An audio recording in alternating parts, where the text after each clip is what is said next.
Bonjour à tous, mesdames et messieurs les députés, chers collègues, monsieur le vice-président et co-rapporteur Philippe Houillon.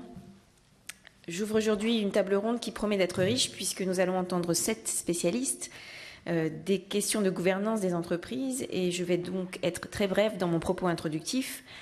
Nous recevons aujourd'hui Marc Deluzet, auteur du rapport « Une vision progressiste de l'entreprise pour la Fondation Terra Nova », Monsieur Jean-Louis Bianco, ancien ministre, auteur d'Entreprise et démocratie sociale pour une nouvelle approche pour la Fondation Jean Jaurès, Monsieur Aurélien Éminet, chercheur associé à l'Institut français de gouvernance des entreprises, Monsieur Guillaume Garnotel, enseignant-chercheur à l'INSEC Business School, Monsieur Pierre-Yves Gomez, directeur de l'Institut français de gouvernement des entreprises, Maître Najib Saïl, avocat spécialiste des fusions, acquisitions et des marchés financiers, et Monsieur Paul Lannoy, avocat, auteur de l'effet extraterritorial de la loi Sarbanes-Oxley.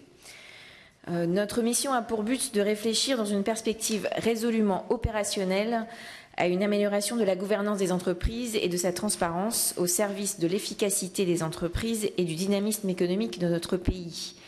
En ce sens, elle participe d'un mouvement plus général de réflexion et d'action pour redresser l'économie de notre pays et la santé de nos entreprises. Ayant face à moi un panel de chercheurs et de spécialistes ayant largement travaillé sur ces questions, je n'ai pas envie d'orienter dès maintenant la discussion par des questions liminaires. J'aimerais toutefois, pour ancrer notre discussion dans l'actualité immédiate du débat public, avoir votre avis sur les propositions du rapport sur la compétitivité qui sont en lien direct avec la gouvernance des entreprises. Je les cite. L'introduction dans les conseils d'administration ou de surveillance des entreprises de plus de 5000 salariés d'au moins 4 représentants des salariés, sans dépasser le tiers des membres, avec voix délibérative, y compris dans les comités des conseils. Autoriser les entreprises qui le souhaitent à faire présider le comité d'entreprise par un représentant des salariés. Créer au sein de la Banque publique d'investissement un produit constitué d'actions de préférence sans droit de vote, bénéficiant en contrepartie d'une rémunération privilégiée. Créer également le droit de vote double pour les actions détenues depuis plus de 2 ans. Et enfin, conditionner les soutiens de l'État aux actions des grandes entreprises, à leur capacité à y associer leurs fournisseurs et leurs sous-traitants. Et cela va dans le même sens, renforcer la gouvernance et les moyens des comités de filière. Évidemment, ces propositions ne doivent pas forcément constituer le cœur de notre discussion, puisque le but d'une mission d'information est précisément de dépasser le simple cadre de l'actualité immédiate. Mais la densité du rapport Gallois sur ce sujet nous invite bien entendu à lui donner une place de choix dans nos débats.